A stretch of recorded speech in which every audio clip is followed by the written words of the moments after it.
Those are direct, though. Those are direct, that's good. Yeah, of course, LA. You guys are listening to a bunch of guys on the injury report. Has the NBA's, wanting this whole rest thing and everything, does that force you to stay hard, unless every little mind? Yeah, the league has actually changed the protocol in terms of how we report injuries, and they just want to constantly have a heads up on what's going on. So, I guess today's injury report was very alarming from what I hear. I didn't even know. I'm getting, I'm hearing half your team's not going to play. I was like, what? But this is the way it is. If a guy's banged up, we have to list him on the injury report. But I think our guys they're all probable at this point. So I'm never going to say for certain a guy's going to play, but they all appear to be doing okay. Klay sounds like, I think he was the only one that you guys still are listening to his question. Was he maybe the most unlikely? Yeah, he didn't practice. Everybody else practiced, but he tweaked his ankle. I didn't even realize it until today. I heard about it. So we'll see how he does tomorrow. Do you know when that was? When he? No, I don't. It was very late in the game. I think it was one of the last possessions. Okay.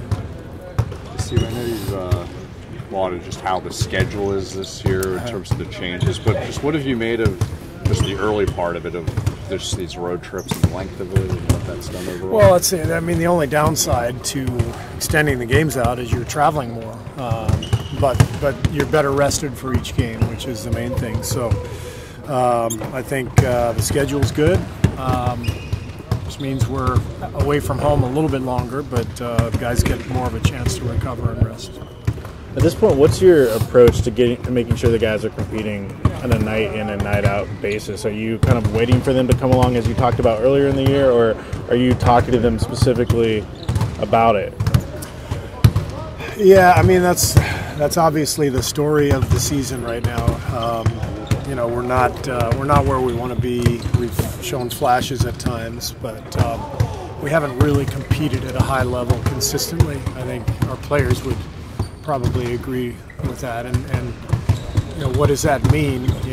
Competing doesn't just necessarily mean like diving on the floor and taking charges. It means executing. It means making a sharp cut. It means making a good decision. And so I'm not out here looking for some fanatical defensive effort where we're diving into the stands. I'm looking for take care of the ball, execute the play, and stick to our principles defensively. And those things have obviously been lacking. So we're working on it, and we'll get there. I have no doubt we'll get there. Is this the biggest challenge you think you've had in that department since you've been with this team? Oh, for sure, sure. And with all that said, we're 16-6, and we're in good shape record-wise without having played very well, and that may be a source of comfort, but if we're not careful, it will also be a source of deception. And so we have to stay on our guys without grinding them to a pulp, and keep reminding them that we have to play to a standard. We're not playing to achieve a certain record. We're playing to achieve a standard that we should set for ourselves, not anybody else. I think going off what you were saying yesterday, you're saying maybe I'll change a different tack. Is there anything you're considering in regards to that? Sure, just little coaching things. I'm not talking about a different tack like changing lineups and stuff like that. I mean, we've been messing around with lineups all year. That will continue. But in terms of just our practice approach or little things here and there, we may, how we watch film or what we look at or what we're emphasizing. I'm going to look at all that stuff. Is motivation a factor? Like, to push the championship is motivating you, but I'm talking about when the Warriors know how good they are and what it takes to win a championship. Is it a slog to go through November, December games and to play up to that standard every single night? Well, I think the trick is doing it while you're enjoying it, and to me it's a lot more fun to compete at a really high level and to find that level of play as a group where you're clicking. That's what's fun, is clicking on the floor. It's not making all these crazy plays and from maybe an alley-oop or something from half court and everybody goes crazy. That's a nice fun thing to do, during a game. But the ultimate satisfaction in this game comes from the whole group finding a rhythm and a groove and a real flow. And there's a beautiful aspect to that. To me, that's what the game is about.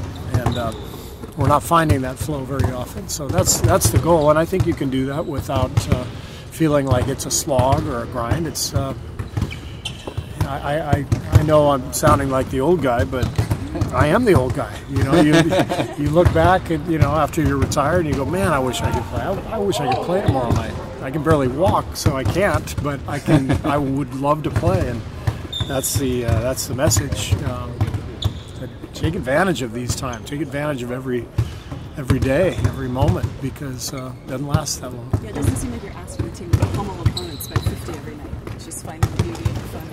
Finding the beauty and the fun, but realizing and understanding that the beauty and the fun can come through great execution and awareness. And that doesn't mean, man, we've got to run this play perfectly and that play perfectly. But you've got to find a mindfulness that can blend with the physical aspect of the game and get to that flow. And it's definitely been harder to find this year, and I know why. We've talked about it many times. It's we're not on the climb anymore. We're already on the mountaintop. So the climb is more exciting.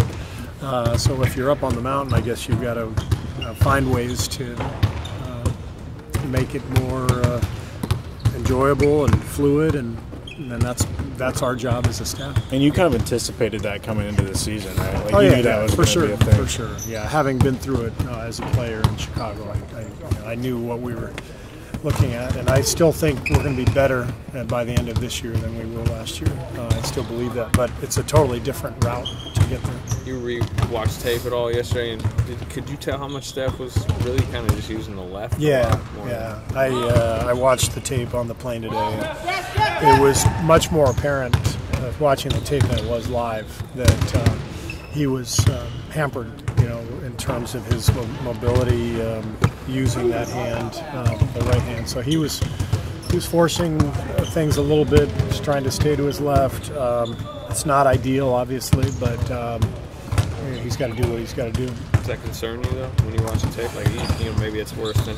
I think he's going to adapt to it. I think he'll get used to it. I don't know. I've got to talk to Chelsea in terms of how long he's going to have to wear that wrap. But I don't think it's something where if we just, give him a few days off, it's just going to disappear. I think it may linger for a little while, so he's going to have to get used to it. Many players across the league that could say, I guess I'll just go left today and I'll be throwing in lefty today. Because he was making some pretty skilled. Only all the left-handed guys. What'd you say?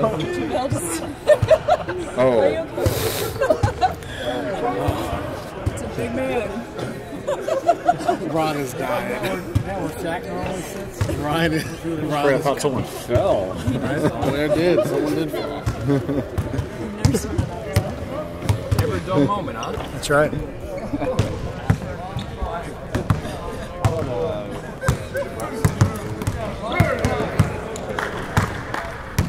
Clarity.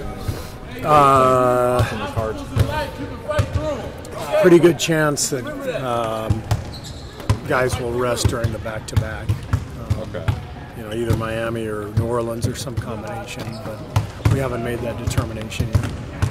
You mentioned the weird practice schedule this year. You said stretching out the schedule actually makes it so you practice less. Why, strategically, is that been the case? Just because generally the day after a game, you don't want to push them too hard. It's more of a recovery day. And I think in the past, when you'd have 4 and 5 nights and then you'd have 3 days off before your next game, it took 1 day off and then you had 2 full days of practice. So you got real practices in, and now it's more sort of shoot around like tonight's practice, where game last night, game tomorrow. We're not going to grind too hard, so we're gonna get loose. We're going to do a few things. So practices are just a little different, if that makes sense. Who won the free throw contest this time? You and Steph? I got him, but it was just a practice round. So Tiger and I are making our comebacks at the same time, and so I'm not ready for tournament play yet. This was just a friendly practice round on Steph's home course, and I got him $2 Nassau. You pumped about Tiger here? I mean, it sounds like it's a feel-good story in sports. So happy for him. Mainly just because he's out there playing, and I think when you go through a back injury, you understand other people who have been through it, and so before I had a back issue, I would have just gone, "Oh, that's awesome, Tiger's back." Now it's much deeper than that. I know the pain he's been through, even though our situations are different. I'm just so happy to see him out there playing and doing what he loves to do, and back at it again, whether he wins or not. I mean, he's you can tell he's happy, and that's awesome. You ever had a conversation with him about the back? Yeah, we've talked. Thinking informative. He was just really nice. He reached out to me through a mutual friend and to offer me some encouragement. He was great. He was great. I was hoping he was going to be here on this trip.